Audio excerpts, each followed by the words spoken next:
VD. സതീശനെ മാധ്യമങ്ങൾ വളഞ്ഞിട്ട് പിടിക്കുകയായിരുന്നു. കോൺഗ്രസിൽ തിരക്കിട്ട നേതൃമാറ്റമടക്കം നടക്കാനുള്ള കൊട്ടിപ്പുറപ്പാടിലേക്ക് കടക്കുമ്പോൾ കെ.പി.സി.സി പ്രസിഡന്റ് സുധാകരനെ മാറ്റുമെന്നും അടൂർ പ്രകാശും ബെന്നി ബെഹനാനും അടക്കമുള്ളവർ ആ സ്ഥാനത്തേക്ക് എന്ന തരത്തിലേക്ക് കൊടുമ്പിരി കൊള്ളുന്നതിനിടയിലാണ് മുരളീധരൻ പറയുന്നത് സുധാകരനെ ആരും മാറ്റാൻ നോക്കണ്ട, അദ്ദേഹം തുടരട്ടെ എന്നാണ്. എന്നാൽ ഇതൊന്നും ഞാൻ അറിഞ്ഞിട്ടില്ല എന്നാണ് വി.ഡി. സതീശൻ പറയുന്നത്. പക്ഷേ ഇവിടെ ഒരു കാര്യം ശക്തമായി തന്നെ സതീശൻ തുറന്നു പറയുന്നുണ്ട്. ആ ദൃശ്യങ്ങളിലേക്ക്. തെരഞ്ഞെടുപ്പ് നടക്കുന്ന എല്ലാ സംസ്ഥാനങ്ങളിലും ഇതുപോലെ പ്രധാനപ്പെട്ട ആളുകളുടെ യോഗം ഹൈക്കമാൻഡ് വിളിച്ചു കൂട്ടുന്നുണ്ട്. പല ആസാം ഉൾപ്പെടെയുള്ള ബീഹാർ ഉൾപ്പെടെയുള്ള സംസ്ഥാനങ്ങളിലെ യോഗം നടക്കുന്നുണ്ട്. അതിൻ്റെ ഭാഗമായിട്ടാണ് കേരളത്തിലെ യോഗം വിളിച്ചു കൂട്ടുന്നത്. കോൺഗ്രസ് ഒരു ദേശീയ പാർട്ടിയാണ്. ദേശീയ നേതൃത്വത്തിൻ്റെ നിർദ്ദേശങ്ങൾ എല്ലാം ഉണ്ടാവും, ചർച്ച ചെയ്യും. എന്നിട്ട് തെരഞ്ഞെടുപ്പിനുള്ള തയ്യാറെടുപ്പുകൾ ഓൾറെഡി തുടങ്ങിക്കഴിഞ്ഞു. അതിന് ദിശാബോധം നൽകുന്നതിനും അതിനാവശ്യമായ നിർദ്ദേശം ദേശീയ നേതൃത്വം നൽകും. പ്രധാനപ്പെട്ട നേതാക്കളെല്ലാം അതിൻ്റെ അകത്ത് പങ്കെടുക്കുന്നുണ്ട് ദേശീയ തലത്തിൽ. അപ്പോൾ അതൊരു തീർച്ചയായിട്ടും ഒരുമിച്ച് ഒരു ടീമായി പോകുന്നതിനുള്ള ഏറ്റവും വലിയ പ്രചോദനമായിട്ട് ഈ യോഗം മാറും എന്ന് തന്നെയാണ് ഞങ്ങളുടെ എല്ലാവരുടെയും പ്രതീക്ഷ. തീർച്ചയായിട്ടും സംഘടനയെ ശക്തിപ്പെടുത്തലാണല്ലോ. സംഘടന ശക്തിപ്പെടുത്തുകയും തെരഞ്ഞെടുപ്പ് മുന്നൊരുക്കം നടത്തുകയുമാണ് പ്രധാനപ്പെട്ട കാര്യമല്ലോ. അതെല്ലാം ഞങ്ങൾ ആരംഭിച്ചു കഴിഞ്ഞു. സംഘടനാപരമായി തന്നെ അത്തരം കാര്യങ്ങളെല്ലാം ആലോചിച്ചു കഴിഞ്ഞു. അല്ല, അതൊന്നും ഇന്നത്തെ യോഗത്തിലൊന്നും അത്തരം ചർച്ചകളൊന്നും നടക്കുന്നില്ല. കേരളത്തിൽ ഇത് സംബന്ധിച്ച ഒരു ചർച്ചയും നടക്കുന്നില്ല. ഞാൻ പറഞ്ഞു, നിങ്ങളെല്ലാ മാധ്യമങ്ങളും ഒരു ദിവസം കെ.പി.സി.സി പ്രസിഡന്റിനെ മാറ്റും എന്ന് വാർത്ത കൊടുക്കും. അന്ന് രാത്രി വരെ അത് ചർച്ച ചെയ്യും. പിറ്റേ ദിവസം നിങ്ങൾ കെ.പി.സി.സി പ്രസിഡന്റിനെ മാറ്റുന്നില്ല എന്ന് പറഞ്ഞിട്ടൊരു വാർത്ത കൊടുക്കും. അന്ന് വൈകുന്നേരം വരെ അത് ചർച്ച ചെയ്യും. എന്നിട്ട് നമ്മളോട് വന്ന് നിങ്ങൾ ചോദിക്കും എന്താണ് അഭിപ്രായം എന്ന് ചോദിക്കും. ഞാൻ എത്രയോ പ്രാവശ്യം പറഞ്ഞു, ഇന്നലെയും പറഞ്ഞു, അങ്ങനെ ഒരു ചർച്ചയും കേരളത്തിൽ നടക്കുന്നില്ല. ദേശീയ തലത്തിൽ അങ്ങനെ ഒരു തീരുമാനം ഉണ്ടെങ്കിൽ സംഘടനാപരമായ കാര്യങ്ങൾ ഉൾപ്പെടെയുള്ള കാര്യങ്ങൾ ദേശീയ പാർട്ടി എന്ന നിലയിൽ ഇവിടെയാണ് തീരുമാനിക്കുന്നത്.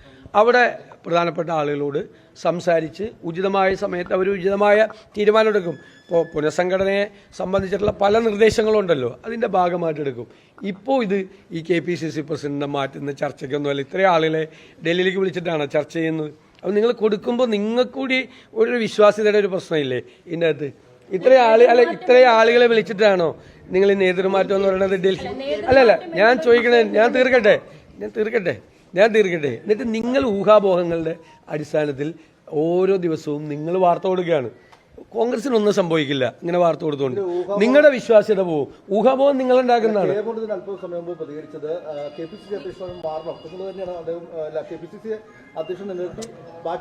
അത് നിങ്ങൾ അദ്ദേഹത്തോട് അഭിപ്രായം ചോദിക്കുമ്പോൾ അദ്ദേഹത്തിന്റെ അഭിപ്രായം പറഞ്ഞു, അത്രയേ ഉള്ളൂ.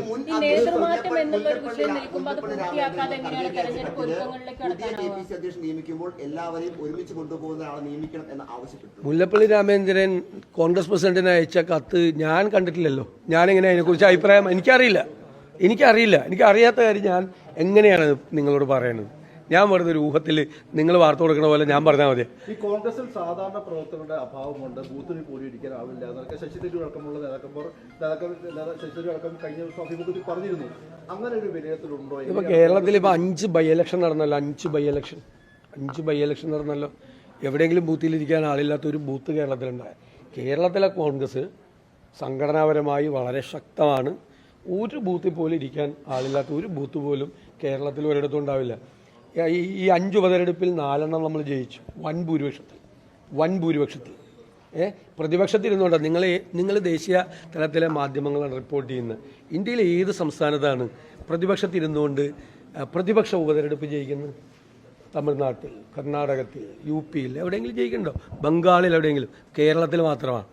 തൃക്കാക്കരയിൽ P.T. തോമസ് ജയിച്ചതിൻ്റെ ഇരട്ടി ഭൂരിപക്ഷം, പുതുപ്പള്ളിയിൽ ഉമ്മൻചാണ്ടി ജയിച്ചതിൻ്റെ 4 ഇരട്ടി ഭൂരിപക്ഷം, പാലക്കാട് നിങ്ങൾക്കറിയാമല്ലോ ഷാഫി ജയിച്ചതിൻ്റെ 5 ഇരട്ടി ഭൂരിപക്ഷം, 40,000 വോട്ടിന് കഴിഞ്ഞ അസംബ്ലി സീറ്റിൽ ചേലക്കര ജയിച്ച സ്ഥലത്ത് 12,000 വോട്ടായിട്ട് അവരുടെ ഭൂരിപക്ഷം താഴേക്ക് പോയി. പ്രിയങ്ക ഗാന്ധിക്ക് ഉജ്ജ്വലമായ ഭൂരിപക്ഷം. എല്ലാ ലോക്കൽ ബോഡികളിലേക്ക് നടന്ന തെരഞ്ഞെടുപ്പിൽ UDFന് എഡ്ജ്. എല്ലാ തെരഞ്ഞെടുപ്പിലും 15-16 ഉപതെരഞ്ഞെടുപ്പുകൾ നടത്തിയപ്പോൾ എല്ലാ ഉപതെരഞ്ഞെടുപ്പുകളിലും UDF കഴിഞ്ഞ പ്രാവശ്യം നേടിയതിനേക്കാൾ കൂടുതൽ സീറ്റുകൾ നേടി. LDFന് എല്ലാ ഉപതെരഞ്ഞെടുപ്പുകളിലും ഈ ലോക്കൽ ബോഡിയിലേക്ക് അവരുടെ സീറ്റുകൾ കുറഞ്ഞു. ഞങ്ങളുടെ ബൂത്തിലിരിക്കാൻ ആളില്ലാണ്ടാണോ? ബൂത്തിലൊക്കെ നല്ല ആളിലിരിക്കാനുണ്ട്. ഞങ്ങളുടെ ബൂത്ത് കമ്മിറ്റികൾ നിലവിൽ വന്നു കഴിഞ്ഞല്ലോ. കേരളം മുഴുവൻ ബൂത്ത് കമ്മിറ്റികൾ നേരത്തെ നിലവിൽ വന്നു കഴിഞ്ഞു. പിന്നെ ഇപ്പോൾ വാർഡ് കമ്മിറ്റികളാണ്, ലോക്കൽ ബോഡിയുടെ വാർഡ് കമ്മിറ്റികളാണ്. അത് മിഷൻ 25ന്റെ ഭാഗമായിട്ട് 2-3 ജില്ലകളിൽ, ഒന്ന് വയനാട് ഉപതെരഞ്ഞെടുപ്പ് നടന്നു, തൃശ്ശൂർ DCC ഉണ്ടായി, 2-3 സ്ഥലങ്ങളിൽ ഒഴിച്ച് എല്ലാ സ്ഥലത്തും കോൺഗ്രസിൻ്റെ തിരഞ്ഞെടുക്കപ്പെട്ട വാർഡ് പ്രസിഡന്റുമാർക്ക് ID കാർഡ് കൊടുക്കാണ് DCCകൾ. തിരഞ്ഞെടുക്കപ്പെട്ട 2500 പുതിയ വാർഡ് പ്രസിഡന്റ് ഒരിക്കലും ഇല്ലാത്ത തരത്തിൽ അവർക്ക് ID കാർഡ് കൊടുക്കുകയാണ്. സംഘടനാപരമായി നല്ല ശക്തമാണ്. ഏത് തെരഞ്ഞെടുപ്പിന് ഇപ്പോൾ ഒരു മാസം, ഇപ്പം നാളെ കേരളത്തിലേക്കുള്ള നിയമസഭാ തെരഞ്ഞെടുപ്പ് പ്രഖ്യാപിച്ചാൽ ആ നിയമസഭാ തെരഞ്ഞെടുപ്പിനെ നേരിടാൻ കേരളത്തിലെ കോൺഗ്രസും കേരളത്തിലെ UDFും ശക്തമാണ്. ഇന്നലെ ഞങ്ങൾ ഫുൾ ഡേ UDFിൻ്റെ യോഗം ചേർന്നു. വളരെ വിശദമായി കാര്യങ്ങൾ ചർച്ച ചെയ്തു. അടുത്ത 2 മാസത്തേക്കുള്ള സമര പരമ്പരകളാണ്. ആ സമരം UDF പ്രഖ്യാപിച്ച് ഞങ്ങൾ മുമ്പോട്ട് പോവാണ്. നിങ്ങൾ അല്ലല്ല, അതൊക്കെ പാർട്ടിയിൽ ഏത് തരത്തിലുള്ള പുനഃസംഘടന വേണം, എങ്ങനെ വേണം എന്നൊക്കെ ദേശീയ നേതൃത്വം കേരളത്തിലെ പ്രധാനപ്പെട്ട നേതാക്കളോട് ചർച്ച ചെയ്തൊരു തീരുമാനം എടുക്കും. അല്ല, ഞാൻ അതന്നെയല്ലേ, നിങ്ങൾ അതേ ചോദ്യം തന്നെയാണ് നിങ്ങൾ ചോദിച്ചുകൊണ്ടിരിക്കുന്നത്. ഒരുക്കങ്ങളൊക്കെ നടന്നുകൊണ്ടിരിക്കുകയാണ്. മിഷൻ 25 ആരംഭിച്ചിട്ട് അത് 80% പൂർത്തിയായെന്ന് ഞാൻ പറഞ്ഞു. ഇപ്പോൾ ഞങ്ങൾ മിഷൻ 26ലേക്ക് ഞങ്ങൾ കടന്നു കഴിഞ്ഞു. അതിന് മുമ്പ് തന്നെ ഞങ്ങളുടെ ബൂത്ത് കമ്മിറ്റികളൊക്കെ രൂപീകരിച്ചു കഴിഞ്ഞു. ഒരു കാലത്തും ഇല്ലാത്ത തരത്തിലുള്ള തയ്യാറെടുപ്പാണ് കേരളത്തിലെ കോൺഗ്രസും UDFും കേരളത്തിൽ തെരഞ്ഞെടുപ്പിന് മുമ്പിലായിട്ട് നടന്നുകൊണ്ടിരിക്കുന്നത്. പിന്നെ എല്ലാ പാർട്ടികളിലും ഉണ്ടല്ലോ. അപ്പൊ അതുപോലുള്ള ചെറിയ ചെറിയ കാര്യങ്ങൾ നിങ്ങളതൊരു അസമിന്റെ കാര്യത്തിൽ ഹൈക്കമാൻഡ് പ്രത്യേക താല്പര്യമുണ്ട്. അതിനനുസരിച്ച് ഹൈക്കമാൻഡ് പല കാര്യങ്ങളും പരിശോധിക്കുകയും ചെയ്യുന്നുണ്ട്. ആ പശ്ചാത്തലത്തിൽ കേരളത്തിൽ കിട്ടിയിരിക്കുന്ന റിപ്പോർട്ട് അത്ര നല്ല റിപ്പോർട്ടല്ല, പ്രത്യേകിച്ച് നേതാക്കളുടെ ഐക്യവുമായി ബന്ധപ്പെട്ട്. ഞാൻ ആ റിപ്പോർട്ട് കണ്ടിട്ടില്ല. പിന്നെ ഇതൊന്നും വേറെ ആളുകളൊന്നും അല്ലല്ലോ കേരളത്തിൽ. ഇവിടെ ഇരിക്കുന്ന ആളുകൾക്ക് കേരളത്തെ കൈവെള്ളയിൽ എന്നല്ല അറിയാം. ആരുടെയെങ്കിലും റിപ്പോർട്ട് മേടിച്ചിട്ട് കേരളത്തെക്കുറിച്ച് അറിയേണ്ട ആളാണ്. അത് രാഹുൽ ഗാന്ധി കേരളത്തിൽ നിന്നുള്ള MP ആയിരുന്നു. കോൺഗ്രസ് പ്രസിഡന്റിന് ഓരോ ജില്ലയിലെ ഡീറ്റെയിൽസ് അറിയാം. കേരളത്തിലെ 14 ജില്ലയിലെ ഡീറ്റെയിൽസ് ഗാർഗേജിക്ക് അറിയാം. 14 ജില്ലയിലെയും ഡീറ്റെയിൽസ് മുഴുവൻ ആളുകളെക്കുറിച്ച് അറിയാം. പിന്നെ KC വേണുഗോപാലാണ് ഇവിടുത്തെ സംഘടനാ ചുമതലയുള്ള ജനറൽ സെക്രട്ടറി. അദ്ദേഹത്തിന് ഇവിടുത്തെ സംഘടനാ കാര്യങ്ങൾ അദ്ദേഹമല്ലേ നോക്കണം. ആരെങ്കിലും കൊണ്ട് റിപ്പോർട്ട് മേടിച്ചിട്ട് വേണോ KC വേണുഗോപാലിനെ പോലെ ഒരാൾ കേരളത്തിലെ കാര്യങ്ങൾ അറിയാൻ? ഇതൊക്കെ ഓരോരുത്തർ ഉണ്ടാക്കുന്ന കഥകളാണ്. കേരളത്തിലെ കോൺഗ്രസ് അല്ല, ഞാൻ ചോദിക്കട്ടെ, കേരളത്തിലെ കോൺഗ്രസിൻ്റെ ഇപ്പോഴത്തെ സ്ഥിതിയെക്കുറിച്ച് റിപ്പോർട്ട് ചോദിച്ചിട്ടാണോ സംഘടനാ ചുമതലയുള്ള ജനറൽ സെക്രട്ടറിയും അതുപോലെ കേരളത്തിൻ്റെ ചുമതലയുള്ള ജനറൽ സെക്രട്ടറി ഉണ്ട്. അവർ മാസത്തിൽ ഒരു 10 ദിവസം ഫുൾ ടൈം അവിടെ നിൽക്കുന്ന ആളാണ്.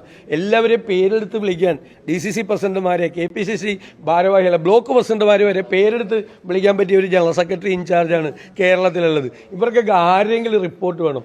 ACCയുടെ സെക്രട്ടറിമാർ, ചുമതലയുള്ളവർ, ഓരോ റീജിയനിൽ വർക്ക് ചെയ്യുന്നവർ, നിങ്ങളുണ്ടാക്കുന്ന ഒരു കഥയാണ്. നിലവിലുള്ള സ്ഥിതി തുടർന്നാൽ 3ാം തവണ LDF ഭരിക്കുന്ന സാഹചര്യം ഉണ്ടാവുമെന്നാണ് ശശി തരൂർ പറഞ്ഞിരിക്കുന്നത്. അതിനോട് എങ്ങനെയാണ്? അതൊന്നും ഞാൻ കേട്ടില്ല. അദ്ദേഹം അങ്ങനെ പറഞ്ഞതായിട്ട് ഞാൻ കണ്ടില്ല.